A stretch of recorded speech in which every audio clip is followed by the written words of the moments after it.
كل نفس ذائقة الموت وإنما توفون أجوركم يوم القيامة ஒவ்வொரு ஆத்மாவும் மரணத்தை சுவைக்கும். கியாமத் நாளில்தான் உங்களுக்கு முழு கூலி வழங்கப்படும். இந்த ஒரு வசனமே நம்ம வாழ்க்கைய முழுசா மாற்றப் போதுமானது.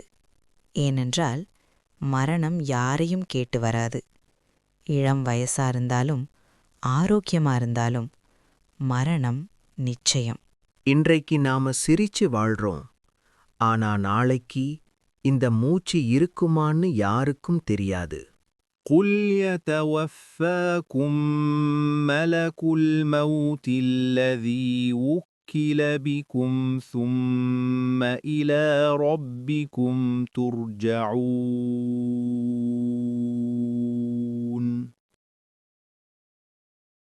உங்களுக்கு பொறுப்பாக நியமிக்கப்பட்ட மரண தூதர் உங்கள் உயிரை பறிப்பார். பின்னர் நீங்கள் உங்கள் இறைவனிடம் திருப்பப்படுவீர்கள். இந்த வசனத்தில் அல்லாஹ் ஒரு முக்கியமான உண்மையை சொல்கிறான். நம்ம உயிர் நம்ம கையில இல்ல. ஒவ்வொருவருக்கும் ஒரு குறிப்பிட்ட நேரம் இருக்கு. அந்த நேரம் வந்துட்டா மலக்குல் மௌத் ஒருபோதும் தாமதிக்க மாட்டார். டாக்டர், மருந்து, பணம் எதுவும் அப்போ உதவாது. உயிர் எடுத்த பிறகு நம்ம எல்லாரும் ஒரே இடத்துக்குத்தான் போறோம், நம்ம ரப்பிடமே. இன்றைக்கு நாம எதற்காக ஓடிக்கிட்டு இருக்கோம்? பணத்துக்காகவா? பேருக்காகவா? ஆனா மலக்குல் மௌத் வந்துட்டா அவர் கேட்பார், நீ என்ன அமல் கொண்டு வந்தாய்? كلا إذا بلغت التراقي وقيل من راق உயிர் தொண்டையை எட்டும்போது யார் காப்பாற்றுவார் என்று கேட்கப்படும். இந்த வசனம் மரணத்தின் மிக கடுமையான அந்த நேரத்தை நம்ம கண் முன்னே கொண்டு வருது.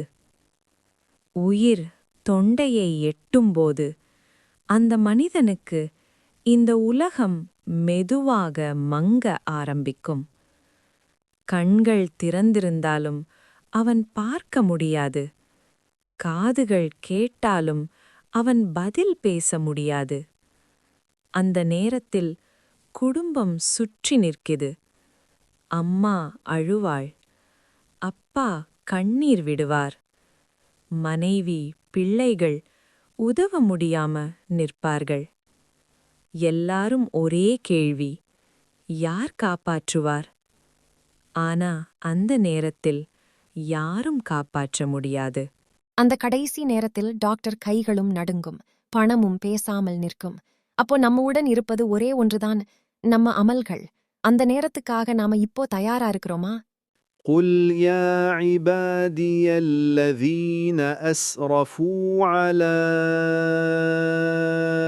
أنفسهم لا تقنطوا من رحمة الله என் அடியார்களே, உங்கள் மீது நீங்கள் அநியாயம் செய்திருந்தாலும் அல்லாவின் இரக்கத்தை நம்பிக்கை இழக்காதீர்கள். இந்த வசனம் பாவங்களில் சிக்கியிருக்கும் ஒவ்வொரு மனிதனுக்கும் அல்லாஹ் கொடுத்த ஒரு பெரிய நம்பிக்கை. நாம் எத்தனை தவறு செய்திருந்தாலும் அல்லாஹ் சொல்லுகிறார், என் இரக்கத்தை விட்டுவிடாதே.